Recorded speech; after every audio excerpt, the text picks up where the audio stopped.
So, you finally decided to take the plunge and try Fallout 4. Maybe because of the hit show from Amazon, recently renewed for a second season by the way. However, even longtime players are returning for that post-apocalyptic nostalgia hit, especially with the next-gen update on April 25th. Whether you're a veteran player or someone jumping back in for the first time, here are 15 tips and tricks to remember when playing, from the basics to the advanced. Explore Sanctuary.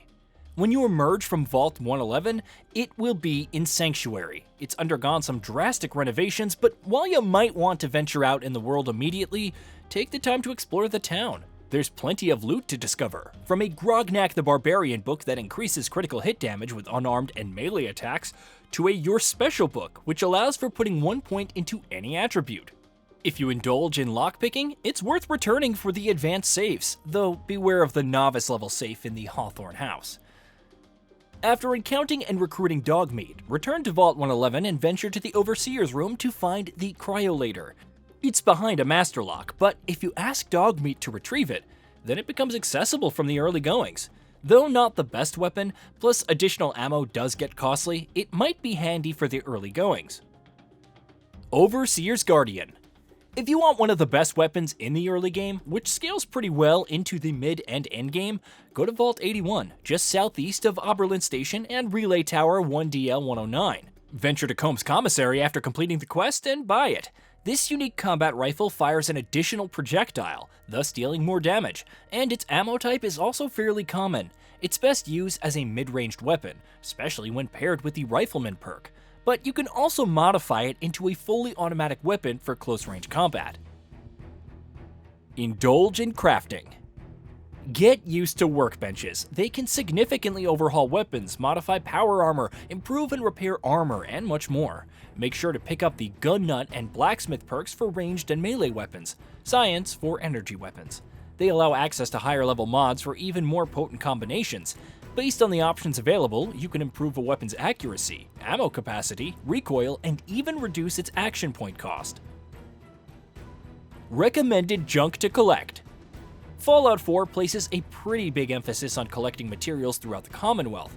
Picking up everything that you can feasibly carry is a good idea, though some items like phones, toy cars, saucers, cooking oil, typewriters, and clipboards are more useful for the components they provide.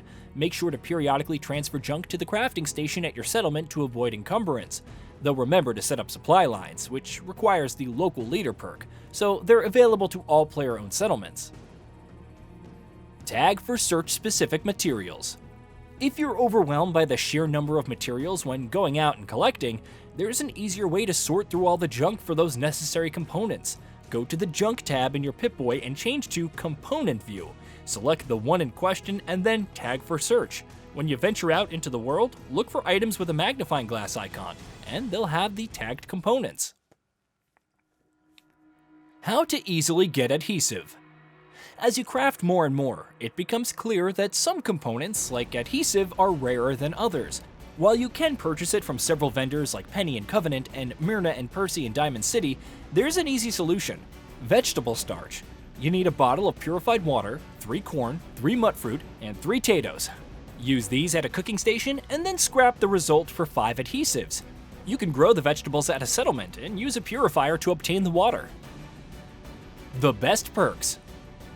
You should ideally play Fallout 4 without thinking much about becoming overpowered. The best options ultimately depend on your build, but Gun Nut, Armorer, Hacker, Toughness, Locksmith, and Rifleman are pretty good, as is Lone Wanderer, which increases damage dealt, carries weight and action points, which are essential for VATS, and reduces damage taken if you don't travel with a companion, and Dogmeat doesn't count. Strong Back increases carry weight and significantly reduces encumbrance penalties. If you like to rely on VATS in combat, Awareness and Action Boy/Girl is ideal. Leveling up quickly. There are several intriguing perks to choose from, and since there's no level cap, you can eventually keep leveling up and take everything. But what if you want them now? What if you want to use a specific level-gated power armor? Crafting and breaking down adhesive is a great way to earn XP and level up quickly. However, you can also put some points into intelligence, scrap whatever you see in Sanctuary, and then build an obscene amount of fence posts for easy XP out the gate. Build water purifiers for insane profit.